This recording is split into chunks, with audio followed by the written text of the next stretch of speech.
Hi, everyone. We are no longer together. This is the unfortunate reality of Maggie being in DC and we are in Madison. Yeah. But But the pod goes on. we're back. You can't get rid of us that easily, people. Welcome to Average Age Groupers. Yep. With the wonders of modern technology, we're going to be able to do this from halfway across the country. I'm Holly. I'm one of your hosts. And I'm Laura. Maggie. I'm also one of your hosts. We are coming to you week 4? 3. 5? Oh, it is 4. This is week 4. Gosh. Episode 4. Episode 4. We are taking a left turn. We're going to leave you a cliffhanger for Holly's story and are going to swing into Sherpaing. We have a very interesting weekend on my front coming up, Sherpaing a fully unsupported gravel bike race. And when I tell you fully unsupported, the website has like one tab and it says nada, nothing, no snacky snack. Is that a quote? So Literally. I will what be it says. providing. That's It's a a quote. literal direct quote. So I will be providing all of the snacky snack for our 2 bikers. Well, 3. Hunter will be there, but he probably won't be with us. I don't know how much you'll end up seeing him. Well, if he needs a snacky snack, I will give him one. And also kind of talking about our most recent Sherpa adventure in Oceanside. There is like a very different level of Sherping with, running triathlons, gravel. Like, I remember the days when I only did running races and thought like packing the outfit and the shoes for the race day was a lot. And now I'm like, oh, I wish I could just pack for a run. Once you add in a much. Whenever I pack for a run, I'm like, The bike adds so much stuff. well, now if I pack for just a run, I'm like, I don't have enough things. Something's missing. I don't have everything I need. That's what it feels like. Yeah. Where's the wetsuit? Probably still drying. Well, in see, the the car. wetsuit I almost never pack because I almost never do open water swims. So that's not the thing that I feel like is missing. The thing I feel like. Touche. I looked at mine in the back of the closet when I put my winter jacket away. I looked at the wetsuit and I just left it there for a little while. We won't It break can that out stay for a there. bit. Just really quick, this race that Laura is Sherpaing this weekend is called the Roubaix. I think we talked about it on one of the other episodes as a planned race. It is a prep. It's not really a race. It's a gravel event as prep for Unbound. So Aaron and I are going to be doing the 111-mile loop of the Roubaix. No idea how this is going to go. There'll be actual hills and actual gravel, and we're just going to see how this goes.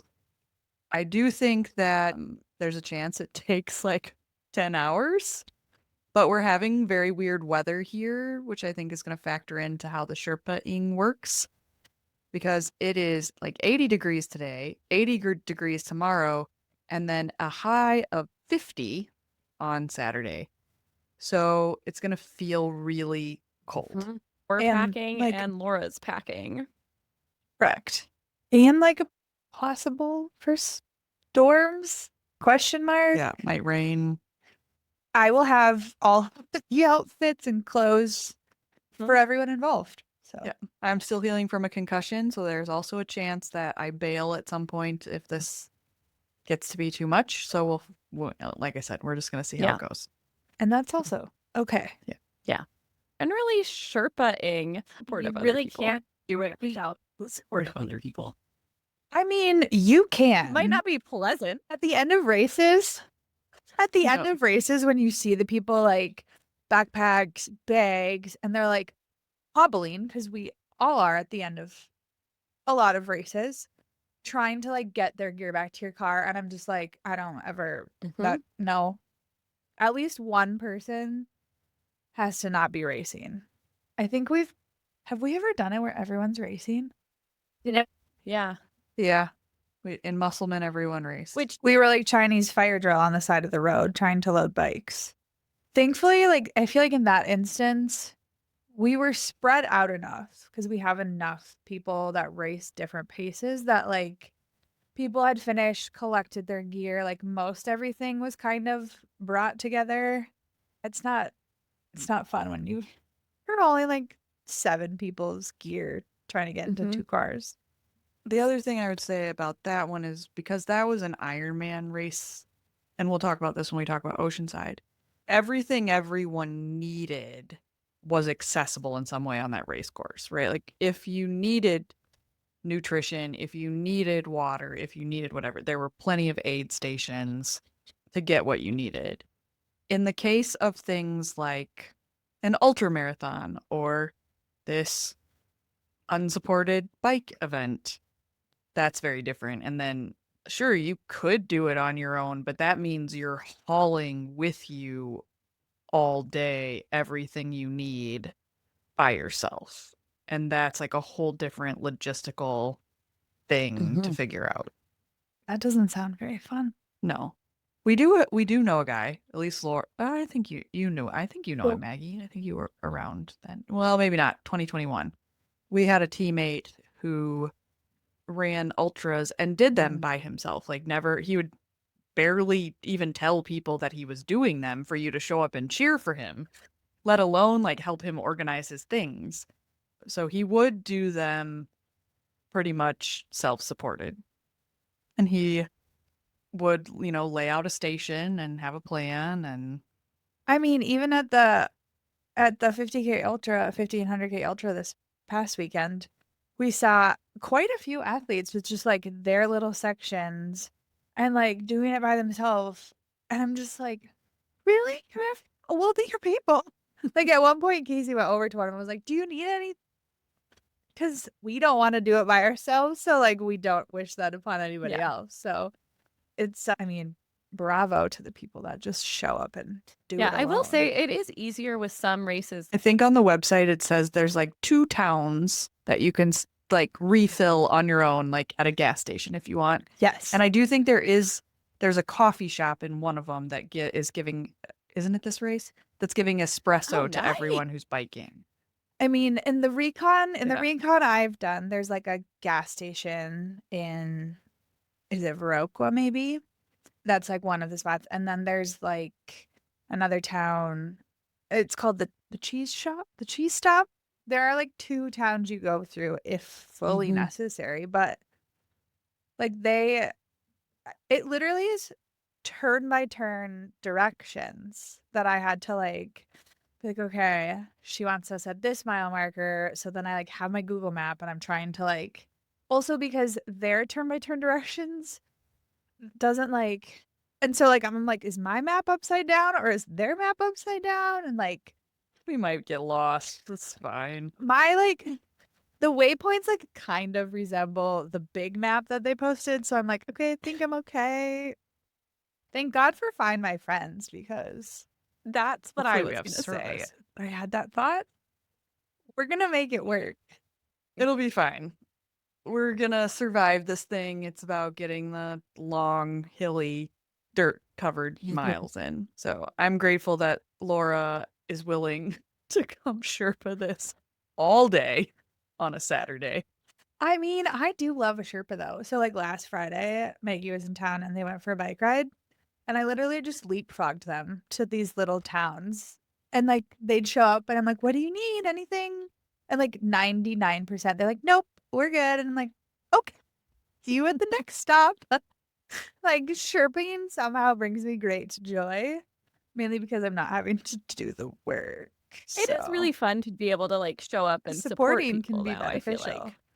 Oh, that's Yeah. like my favorite part of the sport. Yeah.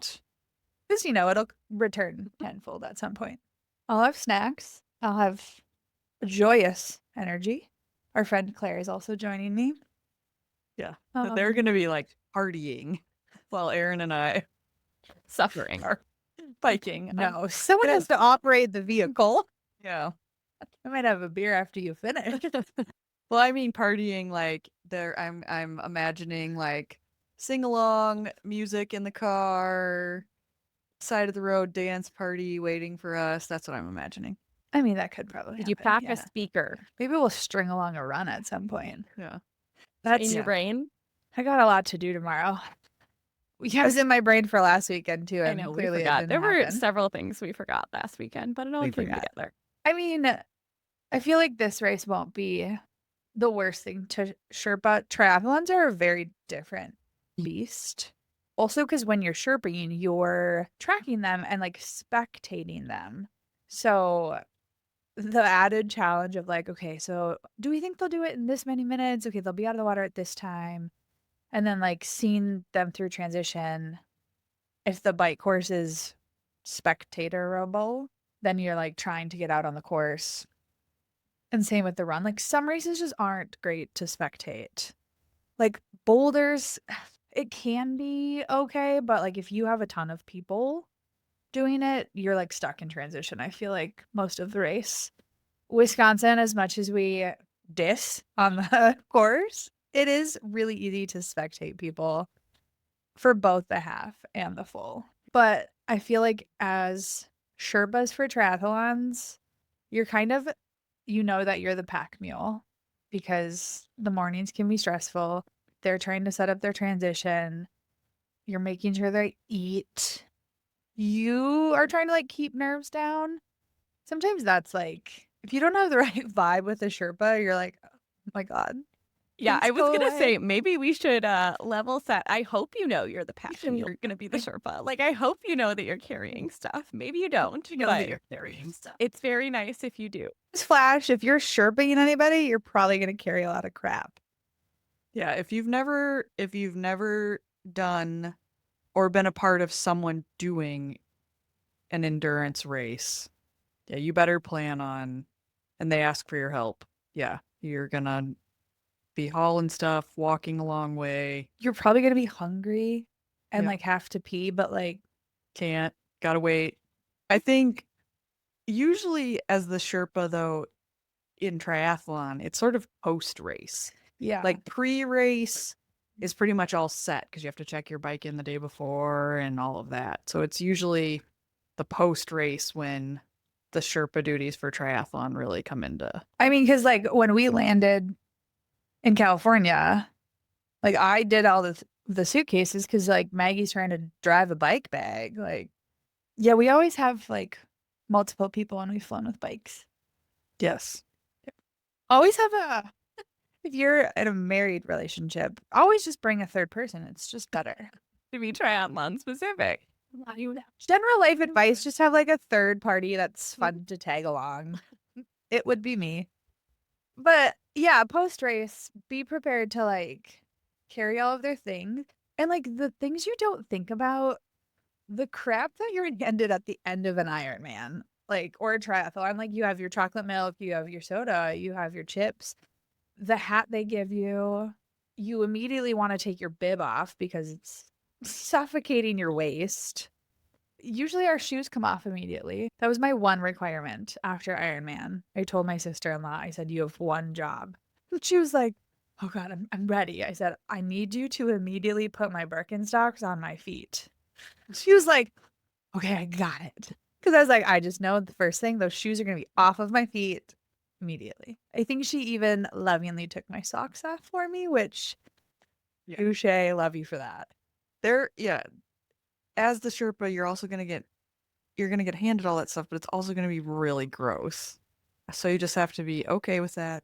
You'll get to shower at some Yeah, point. it's fine. I took Claire's socks off at the end of Rockford last summer. Yeah. Yep. And That's they were disgusting. because Rockford was 95 degrees and humid. Yeah. And so she'd been dousing herself in water and everything all day. and I mean, as much as like all of us are like, oh, I'll go pack up my spot. I think the greatest thing is when someone else packs up your Mhm. transition stuff and get your bike Which for for you. people We did so for Santa Cruz last year. We're kind of jumping around races, but Laura and I went in and we had 3 athletes stuff between the two of us to get out. And I do remember like it was just like everywhere, right? And like where are Rich's shoes and where's the helmet and where's the Well, bike and, computer like, and where's the like yeah. We're not in transition when they set it up in the morning either. And so it does turn into like an explosion slightly. And you've got like, depending on how you're racked, like probably at least 3 to 4 bikes around your people as well. Well, I hope this is their thing. It's going in the bag. So, and like, it was probably neatly packed at one point. It no longer will be, but that's fine. So yeah, packing all of that up, getting the bikes out, because a lot of times I feel like we've talked about with these races too, like transition is not even relatively close to where the finish line is. So like your athlete just finishes a race and then they're like, actually, please walk the mile back towards transition, load up your stuff, and then walk the 2 miles the other direction to where you had to park. Yes. We do love Ironman branded races, but kind of far apart. They are far apart. Santa Cruz was not too bad from finish. It was like 3 blocks maybe from finish to transition. Yeah, that one was not bad. But and like Wisconsin is pretty good. It's like 1 block back to transition.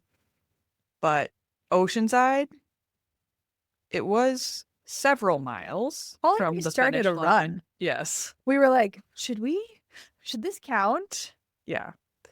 And yeah, ran most of the way there. And then unfortunately had to like find a spot that Maggie and Aaron could meet us because the transition was still like an active part of the race course. So they couldn't get cars through. So that's like the logistics too. I feel like when you're Sherpaing too, you're like also kind of planning for that type of stuff of like, where should we park in the morning?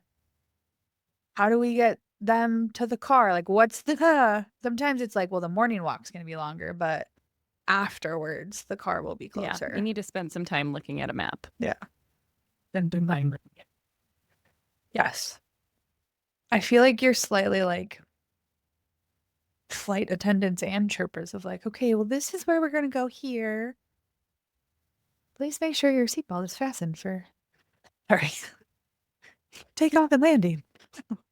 Keep your arms and legs inside. Inside the vehicle. I'm trying to think what else are like big parts of Sherpaing that if it's your first time ever to like key points. I mean, I think it is important to know the rules of the race. important to Depending know on what the race is, what the Depending company is what the running it, there will be race different rules for what you company can is do running it, there as will a be different rules spectator. for Like, what can you can give do stuff to as a athletes? spectator. Like, can you Are give there stuff specific to places athletes? you can give stuff to Are there athletes? specific places you Can can you give stuff run to next to the athletes? athlete? Can you not? Can you run next to the So, athlete? Can you don't want to not? be the reason that the athlete So, gets you don't want to be disqualified the or gets a reason that penalty. the athlete So, gets know the rules. disqualified or gets illegal.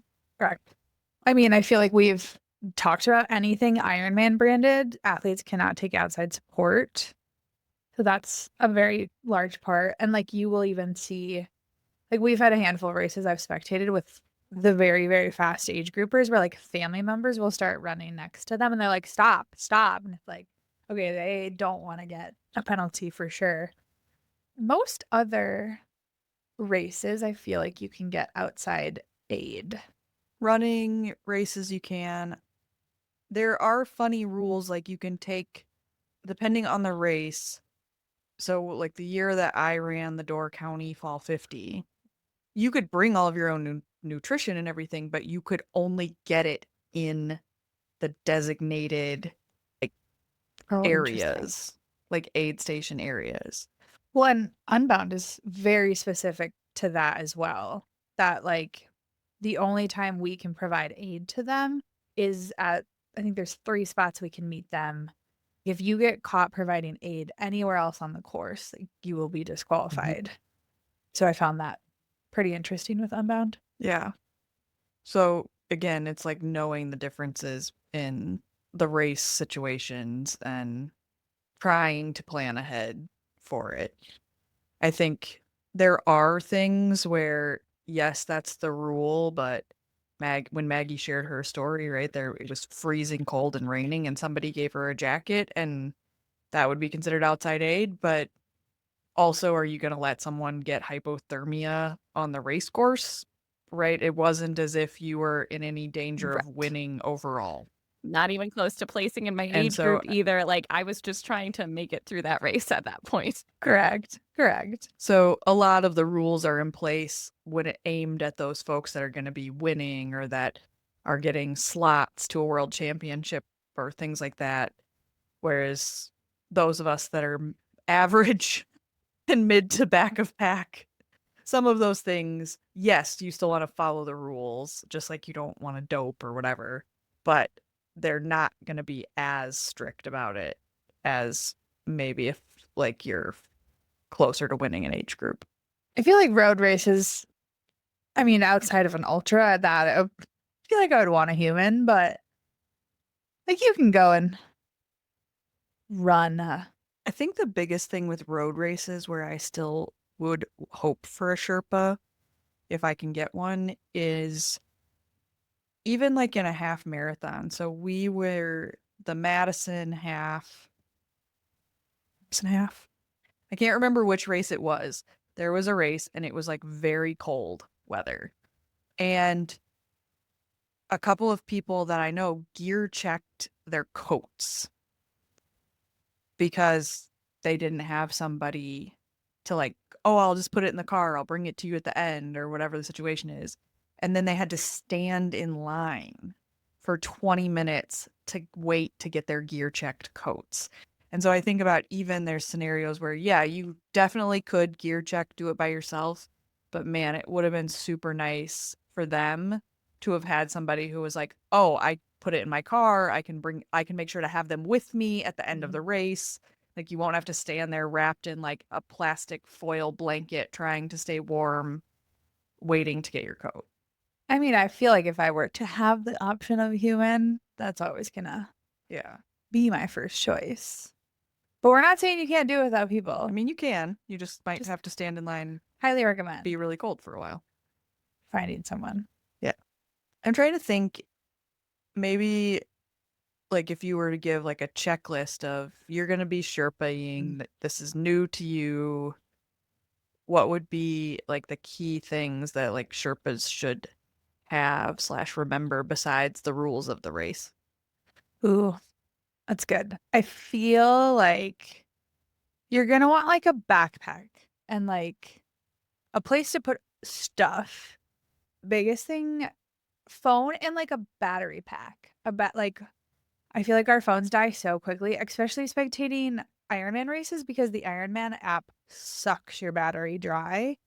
So having a battery pack, depending on like the course and where you're spectating, I always have a change of clothes because the mornings are typically a little chillier.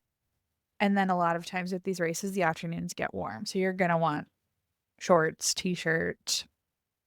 Layering is key. A hat and sunglasses. Sun and like trying to see people.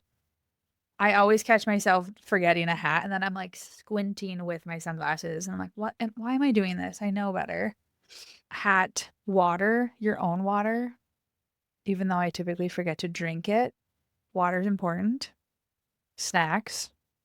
Anything your racer wants like immediately after. Like I said, a lot of times I want my shoes off immediately. Oceanside, we forgot this tidbit of shoes. Maggie walked. Well, first off, Maggie, what did you do with your shoes Threw 'em immediately in the after garbage Oceanside? can. Like in Like, the kind of athlete village, dramatic. she just puts him in a trash. It was. And part of me was like, should we have a photo of this? So they were far past their mileage and she immediately threw them in the trash. So all that to say, like, if your athlete's gonna probably want to take their tennis shoes off, shoes for them after. A lot of times I like, if I'm with someone, I'm like, do you want a change of clothes? Depending on like how quickly you're gonna be able to like get your stuff, get back to the car, get back to wherever you're trying to be, like getting out of your kit. I always want to take that thing off immediately. So change of clothes. I think that's everything. I would also say that a few things we've learned by making mistakes as Sherpas over the years. One was in Boulder, we had a teammate who got pulled out of the swim but he had given his No, phone. everybody gave Well, me yes, their phones. everyone, him included, gave their phones to the Sherpas. So there were no phones in transition. And no one knew, except for me, being the last one out of the water, that he had been pulled and had not finished the swim. But I was racing, So Holly knew. so I like, what am I supposed to? I'm supposed to remember as I'm biking by people. Oh yeah, by the way, he didn't make it out. Somebody should go check on him.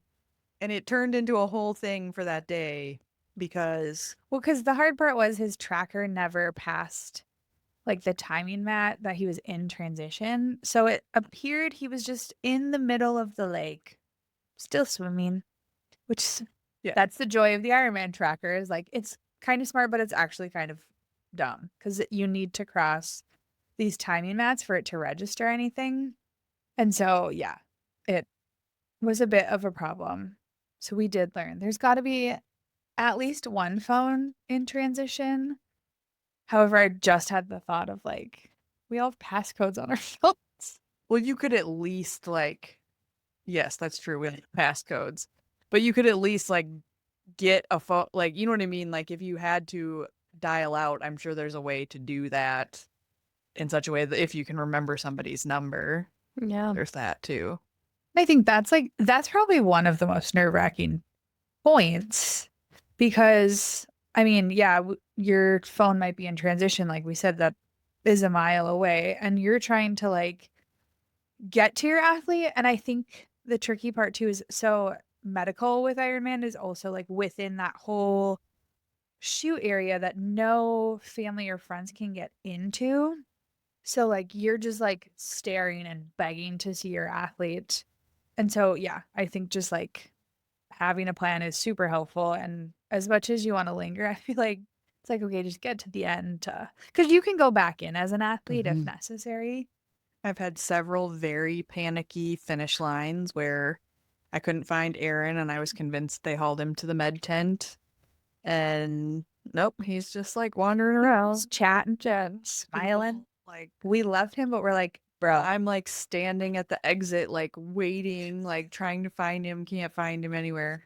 I So, think St. George Worlds was probably no, Santa Cruz. Well, you weren't there for Santa Cruz okay. was the worst.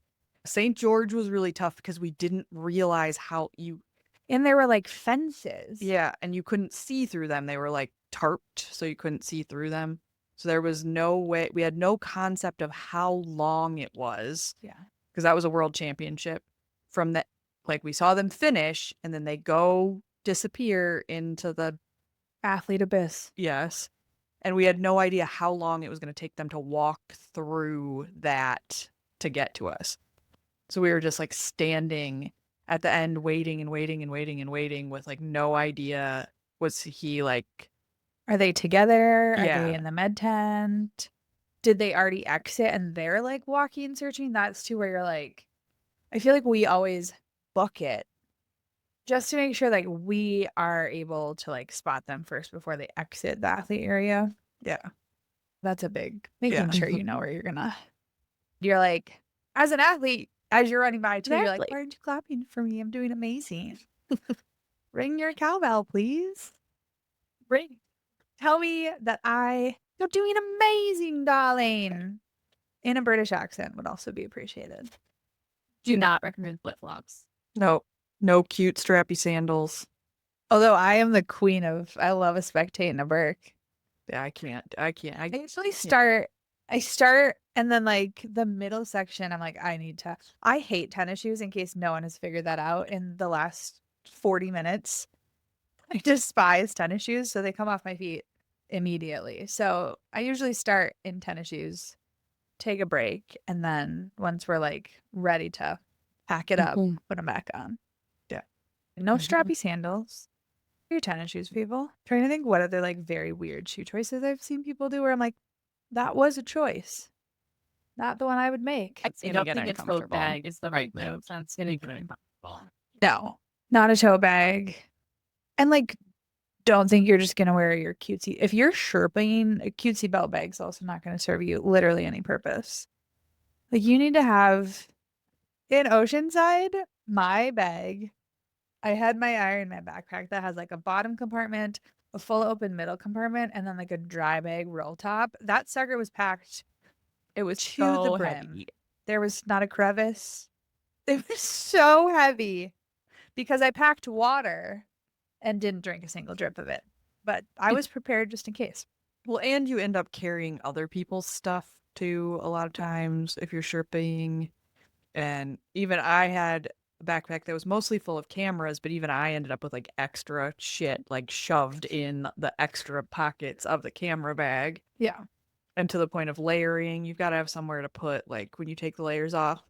If you're spectating one person, it's a little easier because you only have to worry about seeing them at certain spots. When you're spectating multiple people or Sherpaing for multiple people, it becomes more difficult because sometimes the time between athletes is not enough time for you to take anything back to the car or do anything like that.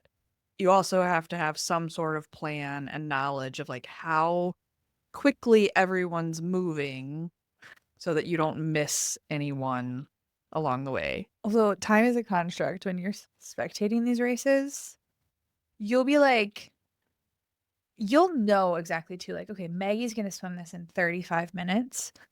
But in your brain, you're like, okay, so right now it's 8. She got in the water. We have until 8:35, but we should probably be there at like 8:25. So it's like 8:15 now and we need to be in place. Like, what? But it's what happens every single time. So the 25 minutes you thought you'd have to do, no.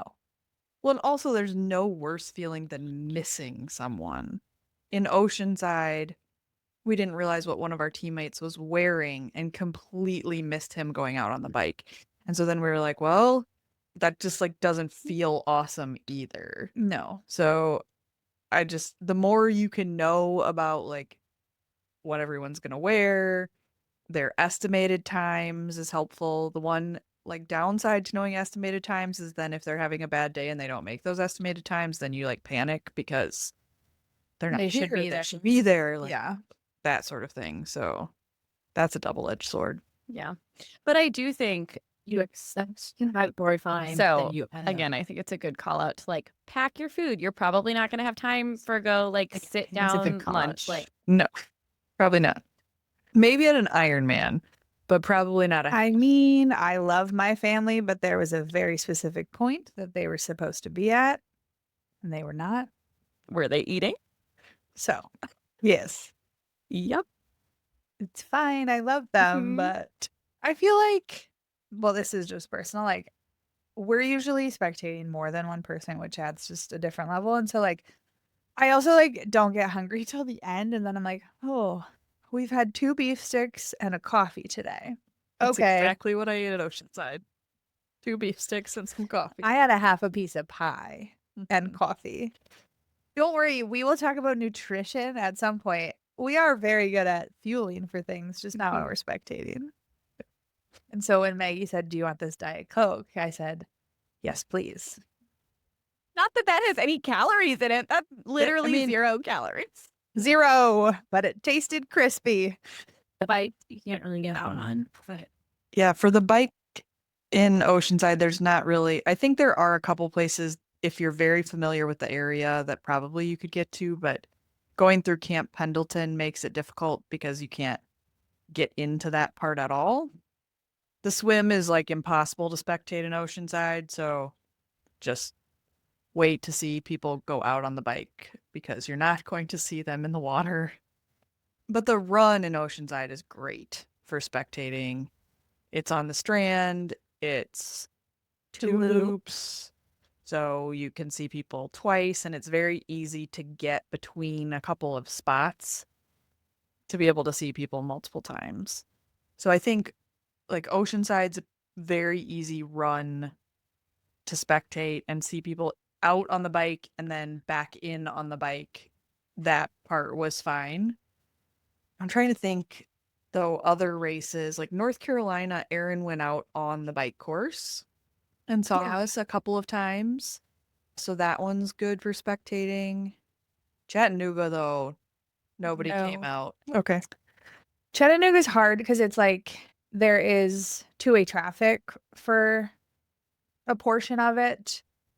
The run, it's also like a two-loop course, but like you go on a highway for part of it, and then there's multiple bridges that you cross. So it's tricky that if you get to one side, and you'd be like primarily walking if you're gonna spectate that. Yeah. So Chattanooga's not great. The thing with Chattanooga is most of us were racing. So like Well, Aaron and Casey didn't race, but we really only saw them, in transition. in Yeah. transition. And That one was also odd because finished, the yeah. swim was canceled. So it was a bike time trial start. So like they got to see us start. They saw us off of the bike. then on to the run, and that was But it. we didn't see them on. We didn't see anybody on that run. But I course, will so. say no. for the Chattanooga course, there were spectators out on People cheering for definitely you get out on the course. on the run. Yeah. Yeah. Thankfully, I think a lot of the cities that Ironmans go to, they have like city support. Like people enjoy just going out and supporting it. So a lot of it, I think, is probably locals that go out and cheer. Blue Ridge, -10 out of 10. Don't recommend Sherpaing or spectating that It's okay one. because that race does not happen That anymore. race doesn't even exist Nope, anymore, does does not it? exist. Yeah, that race doesn't exist anymore. That was probably, I think, hands down our worst experience. Sherpaing I've been and waiting for you to bring spectating. this one up. Because, yeah, you can. Well, we'll at some point we'll have Aaron on, and he can tell the story, his version of Blue Ridge versus our version of Blue We took a Ridge. full-on nap in the car. And when I tell you we took a nap, my Whoop band registered a nap. I know it's an actual nap when that happens. Yeah. Like, I think we were in transition in the parking area at like 3 in the morning. Yeah, so that race is, there are other races. St. George was similar, where you put your athlete on a bus and they get bussed to the swim, and you can't go to the swim. And I Blue think Ridge those was are one the of worst. those. Yeah. Those are the worst races as a spectator and a Sherpa of like, okay, I'll see you in 3 hours. Yeah. Like, Definitely. no, thank you. And then the other thing about Blue Ridge was it's literally up a mountain in up to the Blue Ridge Parkway in Roanoke, Virginia.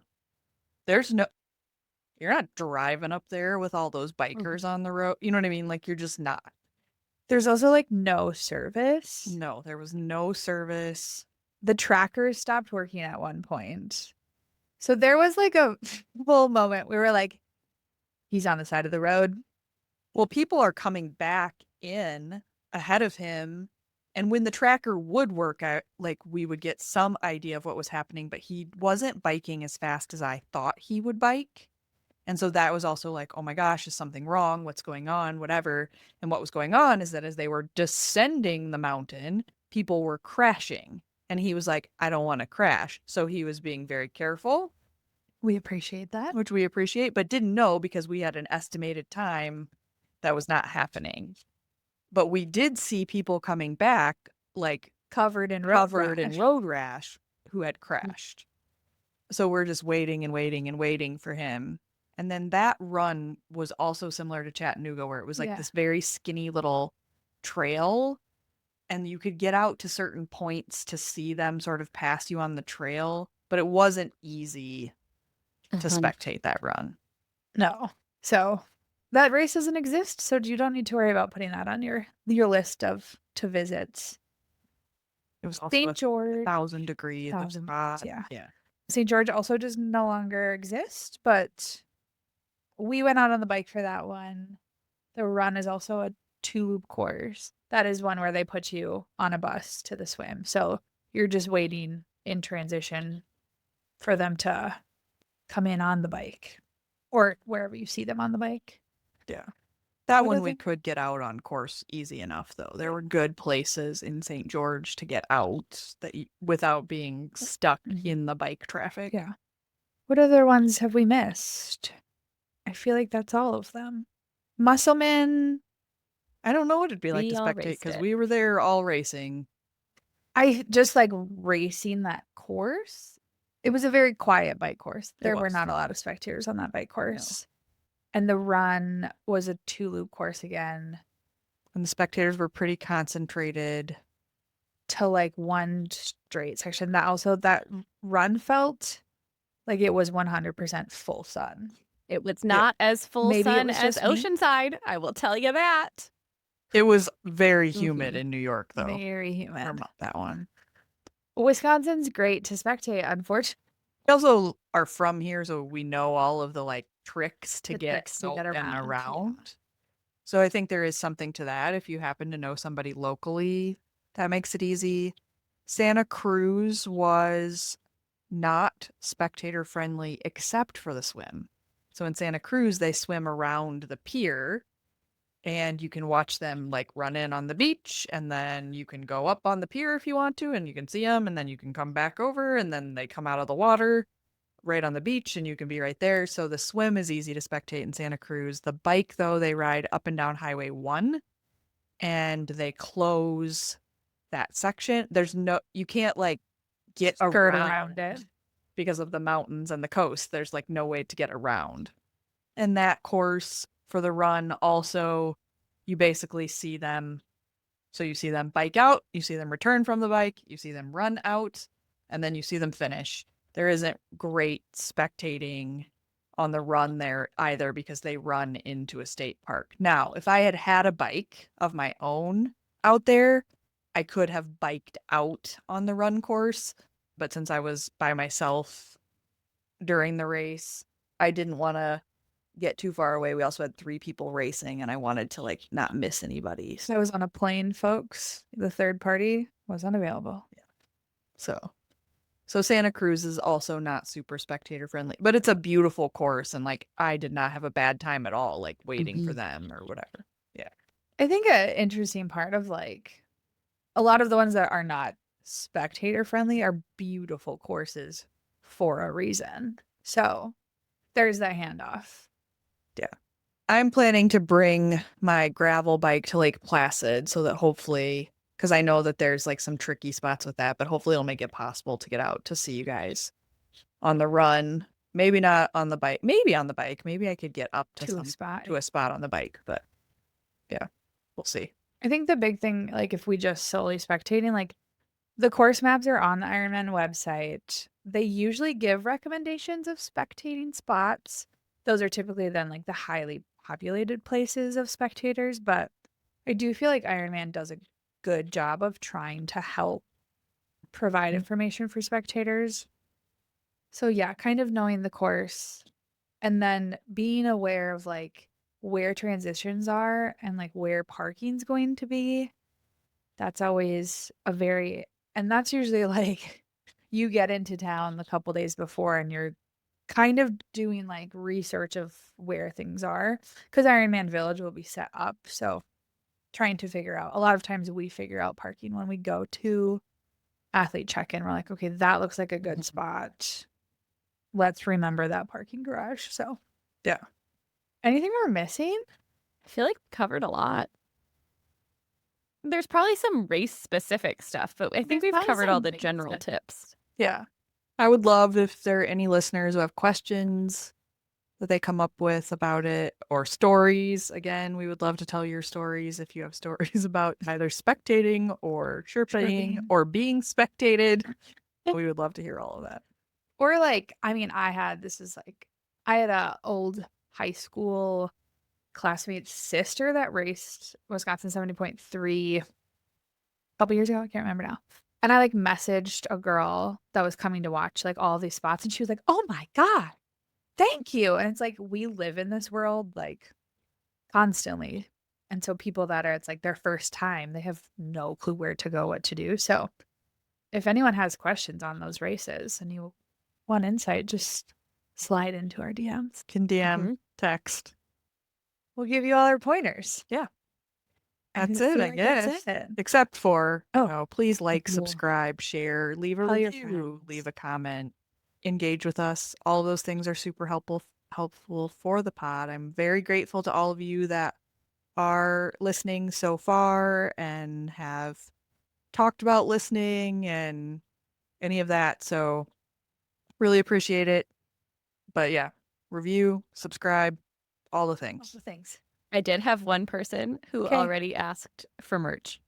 I Oh my know. gosh. Okay, we'll like Let's do that in like, I don't know, A few months. October when we're not busy. so there's like key milestones with the podcast. Let's make it to 10 episodes. That's one of the key milestones. I did have this idea and would love to hear from people if they're interested in like a Strava club. We could do a Strava club pretty easy if people Ooh. are interested in that. I can take that on. Yeah, so if there's things like that people would like, definitely hit us up there. YouTube, Instagram, main places right now. We don't have a TikTok. TikTok is Oh, maybe someday. maybe someday. And right now we don't have a website, we don't have an email, so like